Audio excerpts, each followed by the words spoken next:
Hey everyone, it's Mark. Today's episode is sponsored by Paint Care. Paint Care is the industry's own solution for the problem of post-consumer paint waste. The organization has already collected over 50 million gallons and redirected them from landfills and waterways. Paint Care currently operates in 10 states and the District of Columbia, with New York, the 11th state, coming online in May of 2022. Paint Care is both good for the environment and your business. 35% of dealers who sign up to be a Paint Care drop-off location report new customers shopping in their store as a direct result of their participation in Paint Care. To learn more about Paint Care, go to paintcare.org/retailers.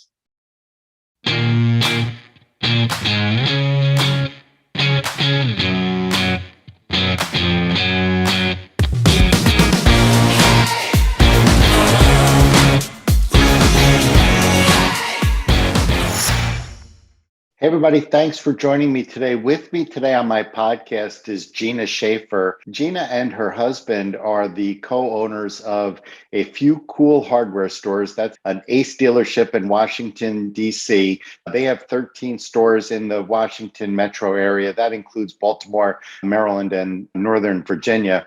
I came across Gina after I noticed a LinkedIn post had shown that she had spoken at some sort of White House event relating to the activities of small business. And I thought that was really cool that she got an opportunity to do that. And so I reached out to her and we had a conversation. She's got a really interesting business. And what I really want to point dealers to, there are two parts of the conversation that I thought were really interesting. One is how she uses her business as a platform for socially conscious work that she likes to do. And we got into a really interesting conversation about that. Gina has some political interests, and so we talked a little bit about that. But your businesses give you an opportunity to do other sorts of advocacy work. If politics is not your thing, as it is for Gina, it gives you the opportunity to do other sorts of advocacy work in your local communities. And I always was into doing stuff like that. And so having a bit of a heart of an advocate myself. And so I let that conversation go. And I thought it was a really interesting one. And the other thing that I think is really interesting about Gina's situation is that her stores recently became an ESOP. ESOP is an employee stock ownership program. And basically what Gina and her husband did was, through an ESOP program, they sold 30% of their company to their employees. Gina is the second dealer that I've spoken to just in the last couple of weeks who have transitioned their businesses to employee-owned. There are different configurations. Gina went with an ESOP. The dealer I spoke to the other day went with an employee-owned cooperative. But there are multiple options even beyond that. But either way, whatever direction it ends up being the right one for you, the concept of employee ownership is really a great one. There's lots of reasons to go the route of employee ownership. This fellow I was telling you about, who just sold his stores to his employees through a cooperative, he really did it because he didn't want to sell his stores to private equity. He had two large stores, very successful business, and he didn't want to sell them to private equity for his own reasons of social consciousness. He feels like the 1% had enough, and he wanted to make an opportunity available to the 99%. And that's one good reason to do it. And I'll let Gina share with you her reasons why she did it. But in the end, it's just a really good opportunity. It's another outlet for a dealer to have to exit out of their business. And this is not for everybody. Listen, if you have one store and your accounting is a little lax, two stores, your accounting is a little lax, then ESOP or employee ownership may not be for you. But if you've got 5+ stores and you take care to make sure that you do your accounting properly and that your business is capable of withstanding, a transparent audit of what's going on in there, then employee ownership really gives you an opportunity to find another buyer for your business, which for Ace stores, it's not so hard to find a buyer. For chains of Ace stores, if Gina had decided not to go the direction of an ESOP, if she had just decided to sell her stores, there are private equity companies that would have bought them. Same thing for this other fellow I was telling you about. Is he's got two stores. They're primarily lumber yards. I know him through the paint business, but they're primarily lumber yards. Somebody would have bought those two big successful lumber yards because there are private equity firms that are interested in those all around the United States. But for paint stores, the value is just not there. And so this is another way for paint dealers to exit the business. So anyway, whatever your reason is, it's a great topic to listen to, and Gina does a terrific job with it. So thanks very much for tuning in today. I always appreciate it. Like and subscribe. Brian, put my email up on the screen. If there's a topic that you're interested in me covering, I'd love to hear from you. And here's Gina. So, hey, everybody, thanks for joining me today. With me today on my podcast is Gina Schaefer. Gina is the co-owner of a few cool hardware stores in Washington, D.C. Gina, good morning. How are you today? Good morning, Mark. Thanks for having me. Gina, I have to apologize. Before we record the episode that we're about to record, I feel like I have to out myself. Gina and I just recorded a 45-minute episode, which as I went to turn the recording device off to signify the end of the recording, I realized that I had never turned it on to begin with. And so my apologies, Gina, for doing that. That is the second time I've done that to anybody. No problem. I promise, no problem. So a few cool hardware stores is in Washington, D.C. I know you have multiple ACE locations. Why don't you tell us a little bit about your business now and your career path that led to where you are now? Sure. So I own and operate 13 ACE hardware stores with my husband, Mark Friedman, and now 160 of our teammates, which we'll talk about later, I think, when you're going to ask me about an ESOP, our ESOP. But I opened the first location in 2003. I had been working in the technology industry and was in this cycle of boom and bust. And I'd get a job at a startup that got VC money, and then they would go out of business and lay me off. And the third time that happened, it just so happened that Mark and I had moved to a neighborhood called Logan Circle. We weren't married yet. Logan Circle was one of the neighborhoods that had been destroyed by the riots when Martin Luther King was assassinated. And it had essentially sat dormant for 30 years. I mean, it was just full of drug dealers and prostitutes and crime, and every other house, I'm not exaggerating, was boarded up.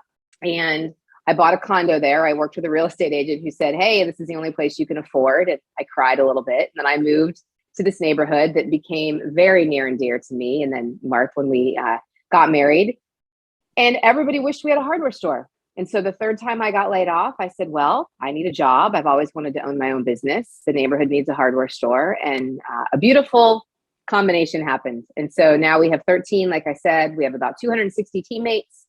We flex to about 300 in the spring. So we're getting ready to kick in our spring hiring. We're in Washington, D.C., Baltimore City. Believe it or not, we opened in Baltimore City in 2007. There were no ACE hardware stores there. And it was just a wide open market with no big box stores either. There were a couple very small independent hardware stores, but not a lot of competition. And so that city has been wonderful for us. We have a couple stores in Montgomery County, Maryland, and then one in Alexandria, Virginia. And then just to sort of level set, we've owned 14, so we closed the store a couple years ago. But of the 14, we have purchased 4 and built 10 from scratch. What a great story you guys have. And were you involved in building those stores from scratch? What has been your role in that? Well, so at the very beginning, I love talking about that first location. I think that I probably should write some sort of primer on how to screw up opening a retail store. I didn't know anything, nothing at all. And Mark stayed in his tech job. His plan was never to join me in the hardware business. And so I started the build out in that first location and was there almost every day. I mean, we started setting the shelves before the contractors even put in the heat and the electricity because I got impatient and was tired of waiting. The visual merchandisers that ACE sent had to wear coats and gloves because it was so cold in the space. But yeah, I've been from the beginning. Now, Mark gets more involved in the real estate and negotiation side when we expand, but we've always actively chosen the locations and met with the landlords and worked, beginning to end through the expansion process. And during our prep, you talked about that first store and you referred to it as Recovery Hardware. What's that nickname all about? Across the street now, it was down the street before because we've since moved our first location, was the Whitman Walker Drug Addiction Services Program, part of the Whitman Walker Clinic in Washington, D.C. And in 2003, when we opened, a client of that rehab clinic came in and asked me for a job.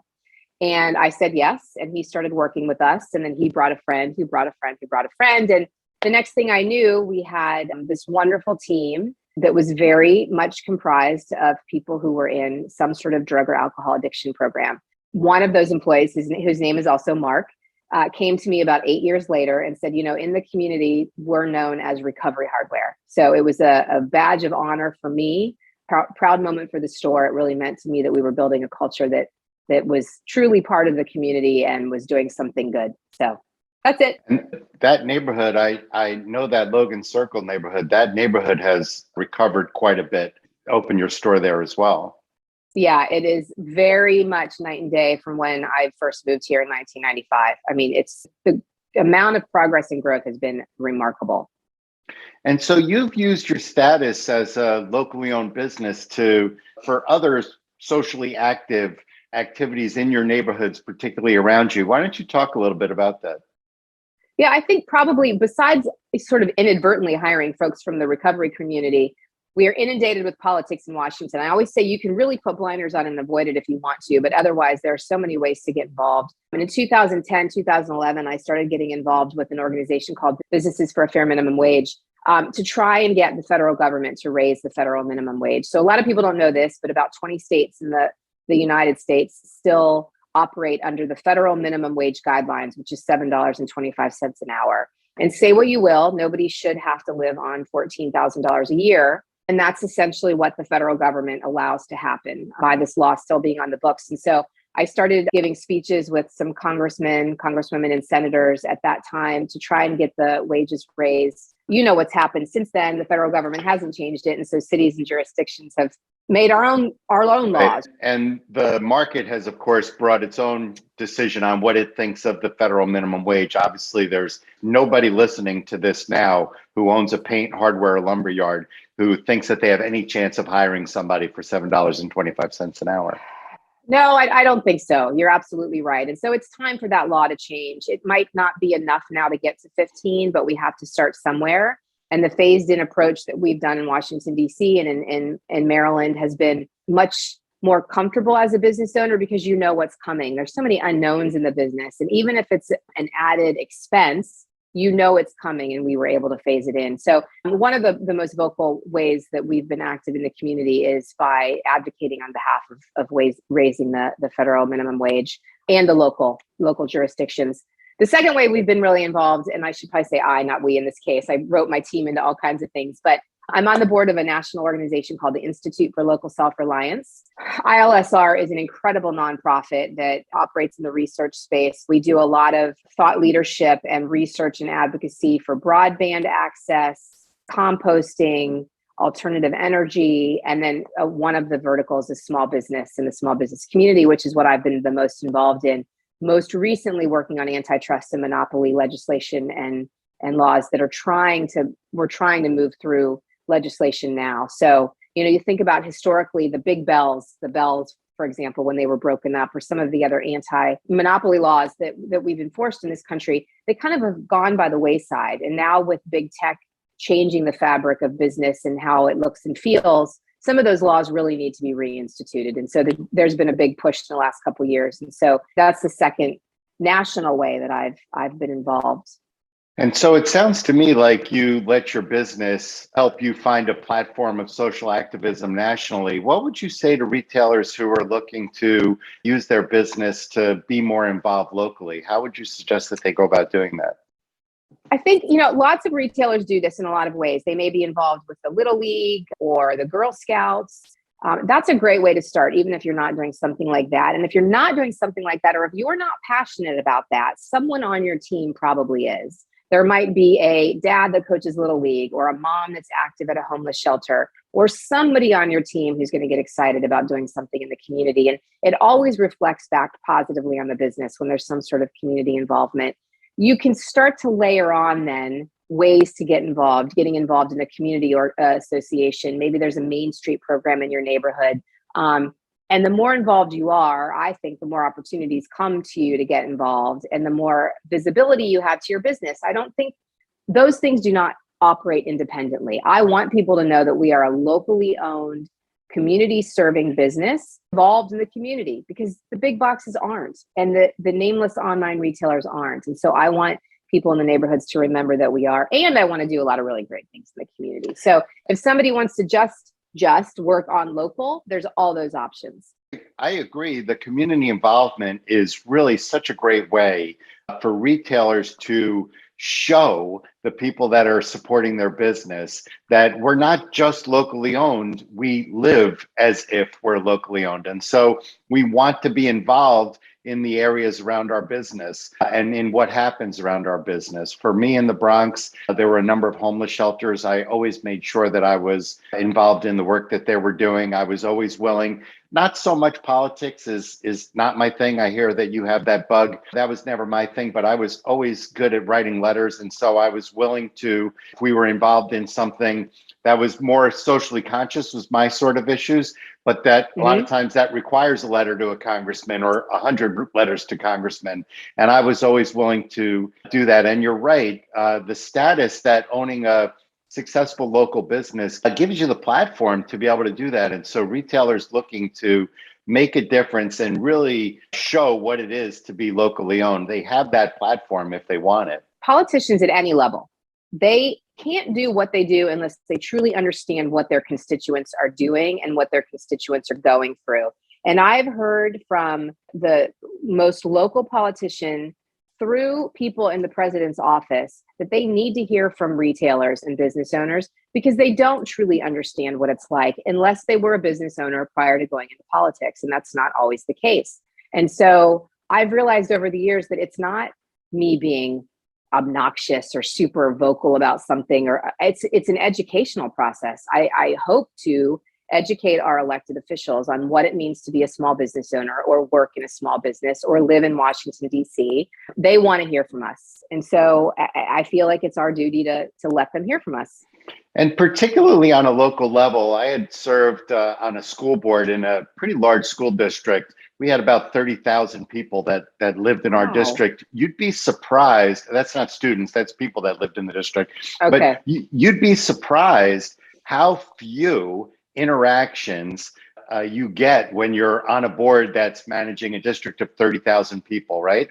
And so the voices that step up, that engage, they get heard. And so locally, you really have the ability to be involved. I was involved in my community in the Bronx in bringing flower beds to the, I don't know what you call them, the tree boxes on the sidewalks. That's something that was important to me because I felt like the neighborhood doesn't look as attractive as it should. And I felt like the people who live there deserve an attractive neighborhood. And I also felt like they'd be more likely to spend money in my store if the whole street in front of my store was more attractive. And so stuff like that can really make a difference for a small business, a locally owned small business. I think it was Paulo Coelho, the author, that said, I kept waiting for somebody to do something and then I realized I was somebody. I think it was him that said that. But I love that quote because we can sit around and complain about stuff, or we could try and be helpful in even the tiniest ways. It makes a big difference. So anyway, we do a lot of that. And for retailers listening, wondering, Mark, I thought this was a podcast about paint. Listen, this is what happens when two activists get on a microphone, right? You said you didn't like politics, but you do. Right, I do. It's not the politics, it's the activism. I don't care for the politics of things like political parties and what party votes for what. It's the activism. I like to be involved in making things better around me. At the moment, this will be new to my listeners and readers. I haven't shared any of this, but at the moment I'm working hard to help an Afghani family escape Afghanistan. A guy that I know, I believe that within 2 weeks he'll have a visa to get out and get to Turkey. And I've been working with this kid for however long since the Taliban took over. And I find that all of that can be done with my pen. Whatever is your issue, local to your business, it can be done. It can be done with your pen. It can be done with your lips. It can be done with your hiring practices. You can make a difference in the communities around you. And I encourage retailers to be involved in stuff like that if that's where their interests are. Absolutely. And so we had spoken a little bit about the challenges of being an urban retailer. And I had some of those experiences in the Bronx as well. Why don't you share a little bit of what you see are some of the challenges and changes that are happening in that landscape? Well, I would say most specifically just coming out of COVID, if we can agree that we're coming out of COVID, whatever time period this is right now, a lot of the downtowns across the country have changed dramatically because people are not going to offices. While my stores, many of them are in the Washington and Baltimore city area, we're in neighborhoods in the cities. And so we haven't been devastated like some retailers have been, or businesses, because we're not in the central business district. I think that, what remains to be seen over the next couple of years is how neighborhoods that were mostly businesses, central business districts, how they come out of this and what changes the restaurants, the community serving retail that was in those neighborhoods serving the business customer, how that changes. As long as people living in the neighborhoods on the fringes of those business districts don't decide to leave the city, I think we'll be okay. But of course, that remains to be seen. And what I see now along Logan Circle is the 14th Street corridor where Logan Circle is. I think I just read that we have 14 or 15 open storefronts where businesses have gone out of business. And that's scary, right? That's a lack of safety for the neighborhood when you have dark storefronts. It's jobs that are missing in our community. It's community-facing services that are missing when they're empty. And so it makes me nervous as a community member to think about cities changing in that regard, but we'll see. Those are the immediate challenges that we face. Yeah. And one of the things that's hard for paint retailers, specifically in an urban setting, a lot of the ones that I speak to, they struggle with how expensive it is to maintain a business in an urban area. And paint dealers, I know a lot of paint dealers that are very successful and make a lot of money, but it's not a high margin business. It's more of a high volume business. And so now you've got an urban setting. Yeah, you've got a lot of people, but your store is really small. You can't attract a lot of variety of customers, and your rent is already so expensive that you can't really expand it. And so that, I think, is sort of an ongoing problem in the major urban areas as well. And I think, frankly, it's getting worse as more and more companies like the chains that seem to be able to pay, Dunkin' Donuts and Starbucks seem to be able to pay anything they want for retail space. That sort of pushes out the Benjamin Moore dealer who can't afford to pay quite as much. And so that's been a challenge in the urban areas as well. We had a meeting about a week and a half ago with our real estate brokers. We've been talking about some expansion opportunities. And along that 14th Street corridor, despite the fact there are 15 empty storefronts, the asking rent is $80 a square foot, which is ridiculously high. It seems to demonstrate a lack of awareness of how much empty space there is and how few retailers are opening in urban areas or anywhere, frankly, at this point. And so that's a big concern. I think I might have mentioned to you this before. Ace came up with these great buttons for our team to wear years ago that talked about some of the benefits of shopping local. And one of them was Rockstar parking. Well, tongue in cheek for us, we don't have any parking at most of our spaces. And so our employees wore that as a badge of honor. Like, yeah, we've got Rockstar parking and it's for your bicycle out front. So that's a fun challenge that we deal with in this city. And we're willing to put up with it because so many people walk in on a daily basis. But if you're a paint dealer and you need a big truck to show up to your back door 8 times a day to pick up paint or to drop off paint, it's a challenge. Yeah. We smile through it. It was for us in the Bronx. We used to get a trailer from Benjamin Moore 3 days a week. And if there wasn't parking in front, it could be 2 hours that he would have to sit there waiting for a spot. And so we used to get our deliveries from them. Always, we would be the first delivery in the morning just for their routing purposes. It was to their advantage. The problem is that we were always busy at that time of day. And so it really created problems for us. And there was nothing you could do about it because the urban setting just did not allow for any sort of changes to our infrastructure, to the building itself that would allow us to make any sort of changes there. Yeah, it's fun. Moving on, Gina, you've mentioned a couple of times during this call, you've mentioned your employees. I know that you guys have recently made a big change and you've gone to employee ownership through ESOP. Why don't we talk a little bit about what that experience was like for you? Sure. So I don't have any children, and Mark, my husband, and I have been asked repeatedly what our exit strategy was going to be. And so 3 years ago or so, we started talking about, well, what legitimately is our exit strategy? Do we want to be in this business until we're in our 70s? Do we want to transition out sooner than that? And how are we going to do that? And I will tell you that the thought of selling our business to a private equity company gave me an upset stomach. I didn't want that to be the exit strategy that we had. So we knew that was out of the question. Transitioning to a family member was out of the question. We were in Fort Collins, Colorado. We met some folks at the New Belgium Brewery Company, which is the brewery that owns the Fat Tire brand of beer. And at the time, they were an ESOP, an employee stock ownership. And the employees that we met with, co-owners, were so excited to tell us about it that we came back to Washington thinking, this is the path for us. We need to educate ourselves, figure out what this means. We think we can do this. And so right before the pandemic started, we met with an advisor and decided that we were going to probably go that route. We had a lot of I's that we had to dot and T's to cross and things we had to learn. And it's a big decision. It is a big decision. It's not inexpensive. There's a lot of people who get to put their hands in your business, and you have to be willing to share lots of things. Your books have to be clean. You have to be making money.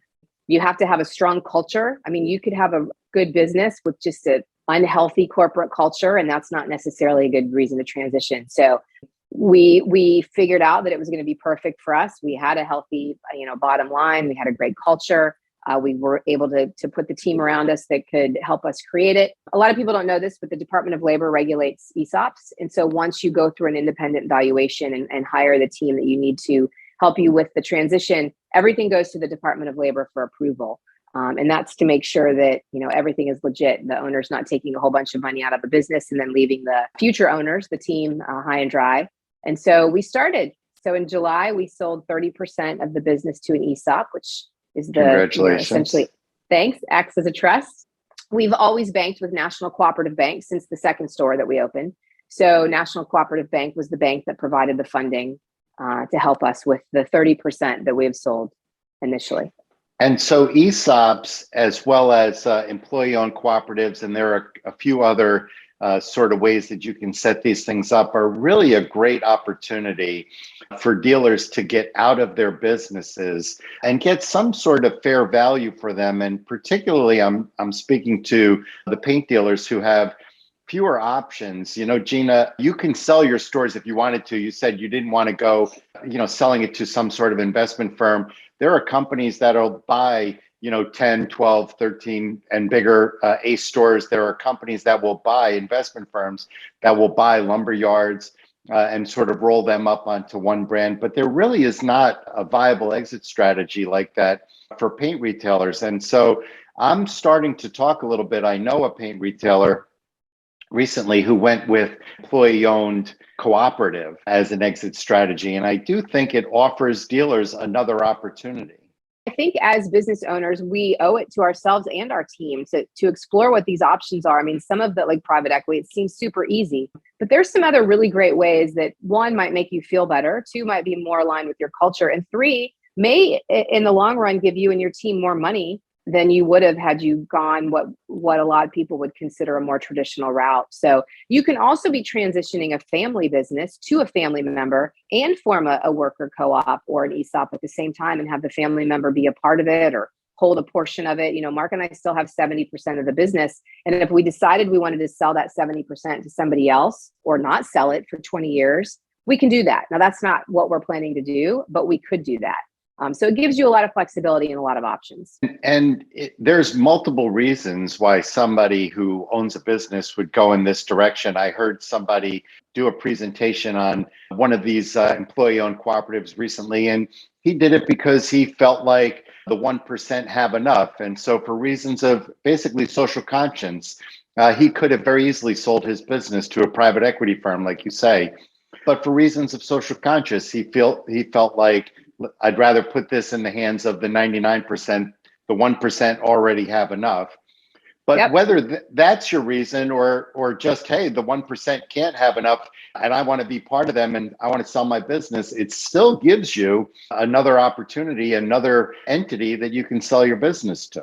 I'm working on, as part of an advisory forum now, advisory group for another retailer who wants to transition out of his business. And he doesn't want to transition out for 10 more years. But he wants to have the plan in place and he wants to monetize some of the business. So even though he's going to be a part of it for the next 10 years, he and his wife have the opportunity to travel and do things that maybe they haven't had the luxury of doing. And this is one great way to monetize some of your really, really hard work, stay involved, but then also create this really awesome retention tool for the team who's there, who's going to take it into the next generation, who's helped you build it to where it is today. There's a lot of really great reasons. And you've only sold 30% of your business. So you're sort of like that story that you just described. You have started the process of transitioning out, but you still have all of these options. Absolutely. Yeah. And so we're getting ready to head into the spring, Gina. What are you guys getting ready for here in DC? So, seasons change in Washington, which is one of the coolest parts about being in the hardware and the paint business, because the colors change, right? I think different seasons of the year, we sell different colors of paint, and all of the big brands come out with their colors of the season. And so that makes it really fun. Our sort of niche in that world, one of our niches, is pottery. Believe it or not, buying a flower pot for your house is like a fashion statement, and you want it to match your decor or match your deck.